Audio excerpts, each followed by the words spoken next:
When he played with Donald Trump's hair on The Tonight Show, Jimmy Fallon's nice guy act hit a wall in 2016. Can I mess your hair up?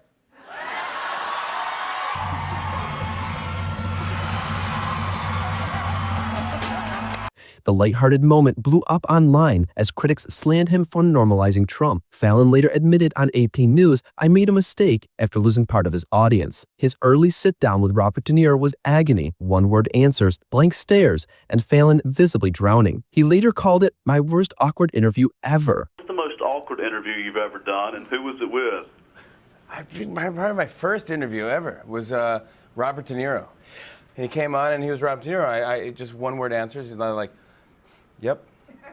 It's flop sweats coming down my face. Then came Nicole Kidman's viral bombshell. She told Fallon he'd unknowingly blown a shot to date her. Okay, no chemistry. And then I was like, maybe he's gay.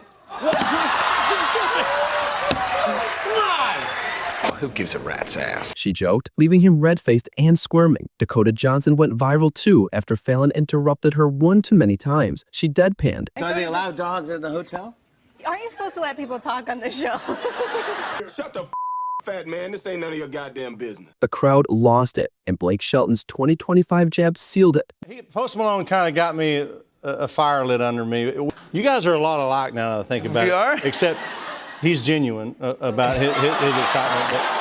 Fallon laughed, but the insults stuck. Interviews are frequently turned into minefields with Stephen Colbert's quick intellect. In 2015, his showdown with Bill Maher got fiery fast. Colbert urged the atheist to golden ticket right before you. All you have to do is humble yourself before the presence of the Lord, admit.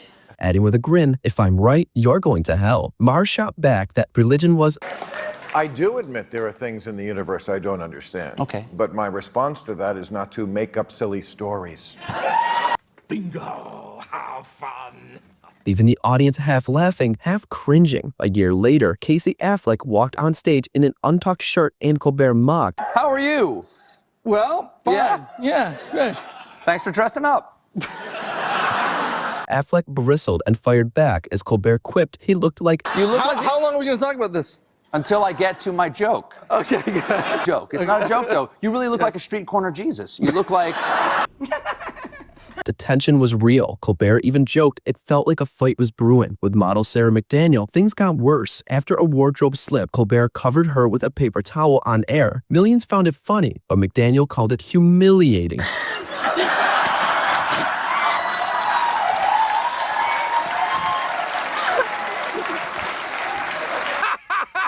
Then came Ted Cruz, who was booed by Colbert's crowd over Reagan and gay marriage. Colbert had to stop his own audience mid-chaos. Even Kristen Stewart winced when he reached across her chest to fix her mic. I just want to take this mic and put this and maybe adjust your mic slightly. We're going to cut this part out because it's a little too intimate. Wow.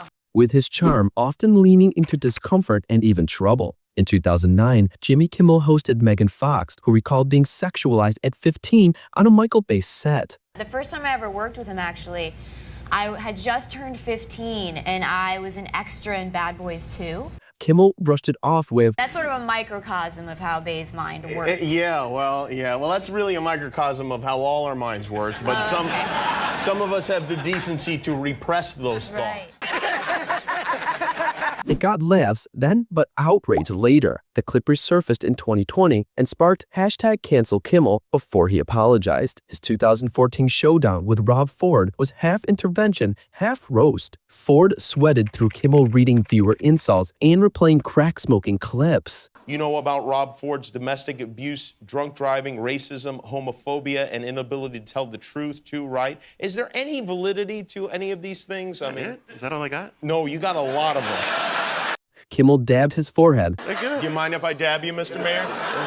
It's all right, no problem. We'll auction this off on eBay afterward. Then brutally urged, maybe talk to somebody. In 2019, Joaquin Phoenix froze when Kimmel aired an outtake of him swearing on the Joker set. The fashion icon, how was that insult?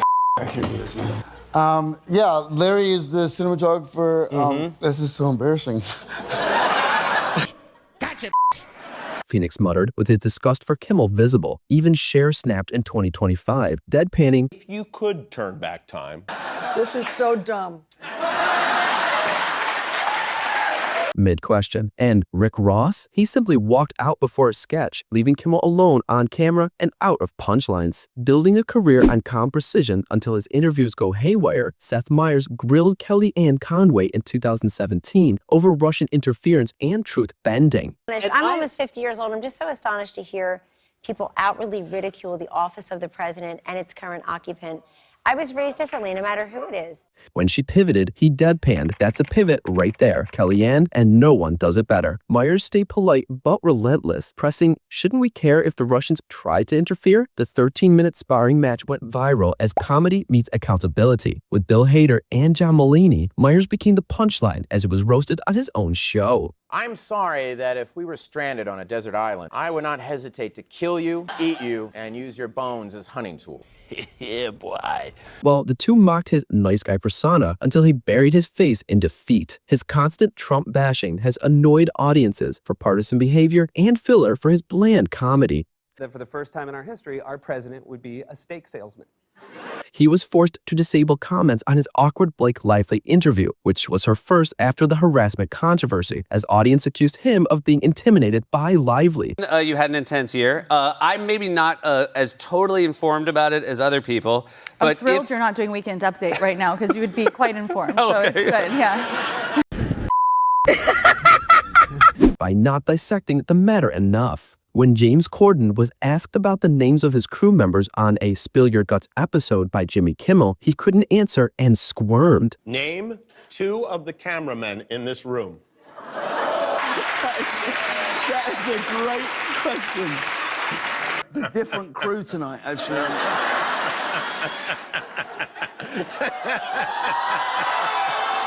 Then came the Spill Your Guts backlash as fans called the segment racist after Corden labeled traditional Asian dishes disgusting. And a baloo, which I don't even know really what that is. I don't know either.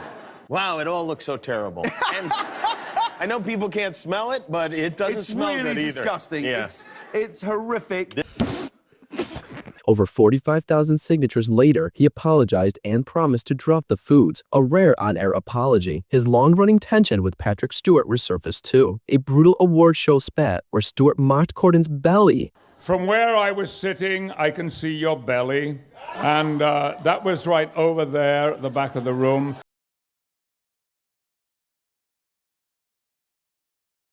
And Corden snapped, You can see my belly, and we can all see you dying right now. Let's go for it. Here we go. And he still can't get laid. The feud still haunts him. Even Justin Bieber bristled during carpool karaoke, muttering, "You're a jerk," mid-song. And Corden's 2022 Angry Waiter skit, meant to parody his restaurant scandal, only reminded everyone why they were mad in the first place. Yeah, it wasn't the paparazzi, James. I was actually a waiter there. You were? That's right. You were the... Yes, oh my God. Yeah, well, I thought you looked familiar. Thank you for coming. Corden rudely treated waiters from a restaurant in New York City and organized stupid segments for damage control. Known for his overemphasis on racial discourse, Trevor Noah's 2016 interview with Tomi Lahren became a viral debate club nightmare. Lahren called BLM the new KKK. To say Black Lives Matter is the new KKK is to really minimize what the KKK did and what they stand for. So when that now becomes the narrative and you're starting to loot, burn, and riot, what did the KKK do? These blacks. And Noah's calm approach quickly turned smug when he asked, One question, and that is, how should a black person bring up their grievances? That's all I ask, how? Shut up. The room froze. It wasn't a discussion. It was a moral lecture in disguise. Then came the 2018 French ambassador segment, where the ambassador was furious over Noah's Yes! Yes, I'm so excited. Africa won the World Cup. Africa won the World Cup. joke. Suddenly, the comedian was being schooled about nationality on his own show. The tension was unbearable, with Noah grinning throughout the diplomatic scolding. This was interesting. I got a letter from the ambassador of France. His 2020 sit-down with Jacob Wohl was pure chaos as Noah mocked him like a troll online and played therapist mid-interview. In 2018, Noah's attempt at #MeToo accountability with Bill Clinton backfired, with Clinton turning defensive and Noah panicking as audiences watched two different generations collide. You know, being asked questions about the Me Too movement. You know, No, it means that I need to not react to the raw pain of having to relive something that happened 20 years ago. Even his COVID minister Zoom chat imploded. A host who built her career calling out hypocrisy, Samantha Bee's own interviews often ended up as cringe case studies. 2016's awkward Glenn Beck sit-down? Is that okay with you? Not okay, but I think it's rational.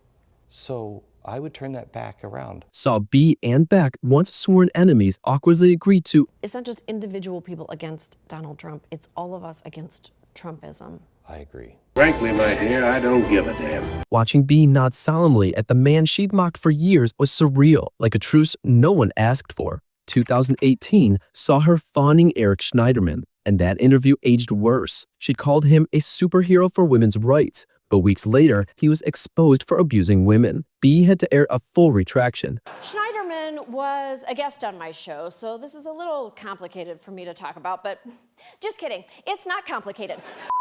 Eric Schneiderman. 1 week, she praised him. The next, she torched him. Then came the Ivanka Trump Photo of you and your child, but let me just say, one mother to another, do something about your dad's immigration practices, you feckless.